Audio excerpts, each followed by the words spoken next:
Hi guys, তো দেখো চলে আসছি নতুন একটা ভিডিও নিয়ে। তো আজকে এই ভিডিওতে নতুন একটা আপডেট উঠে আসছে, এই মাত্র আপডেটটা এসেছে। সেটা হচ্ছে পোষণ টাকার অ্যাপসের মধ্যে, ঠিক আছে? যে পোষণ টাকার অ্যাপসটি তোমরা ব্যবহার করছো তার মধ্যে নতুন আপডেট উঠে আসছে।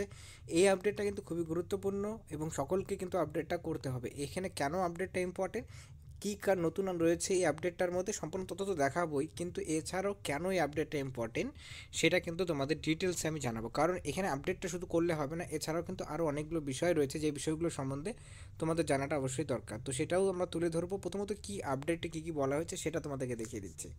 তো দেখো, প্রথমত বলা রয়েছে যে Aadhaar verification is made mandatory at the time of registration in online আর অফলাইন মোড। মানে বলা হয়েছে যে নতুন বেনিফিশিয়ারি যদি অ্যাড করা হয় এর মানে নতুন করে, তার আধার কার্ড ভেরিফিকেশন কিন্তু এখন ম্যান্ডেটারি, মানে এটা কম্পালসারি করে দেওয়া হয়েছে, মানে করতেই হবে, ঠিক আছে? অঙ্গনওয়াড়ি কর্মীদের যখনই কোনো নাম নথিভুক্ত করা হবে, নতুন নাম, তো সেটা অনলাইনে করা হোক বা অফলাইনে করা হোক, তাহলে পর তোমাদের সেটা কিন্তু ভেরিফিকেশন অবশ্যই করতে হবে। কেন সেই কারণটা আমি লাস্টে বলছি।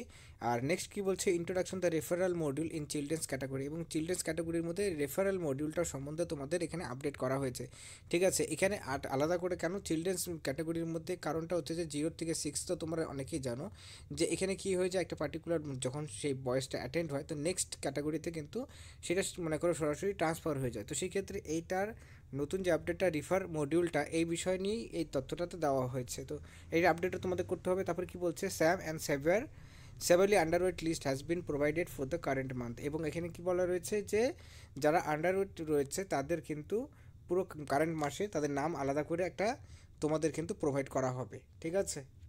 আর তারপরে কি বলছে 4 নম্বরে, যে facilities provided to sync the data manually, মানে যে ডাটাগুলো তোমাদের থাকবে সেই ডাটাগুলো অটোমেটিক্যালি কিন্তু সেগুলো তোমাদের সেখানে আপডেট করতে হবে, ঠিক আছে? সিঙ্ক্রোনাইজ করতে হবে। আর 5 নম্বর কি, মাইনর বাগ, মানে কোনো যদি মানে হ্যাং করলো, মানে মাঝে মধ্যে চলছে না, সেগুলো ঠিকঠাক হয়ে যাবে। এবং অ্যাপ অপটিমাইজেশন, বেসিক্যালি এই কয়েকটা জিনিস কিন্তু এখানে দেওয়া হয়েছে। এবং এই আপডেটটা মাত্র এসছে, কী কী দেখো আমি তোমাদের ডিটেলস দেখিয়ে দিচ্ছি।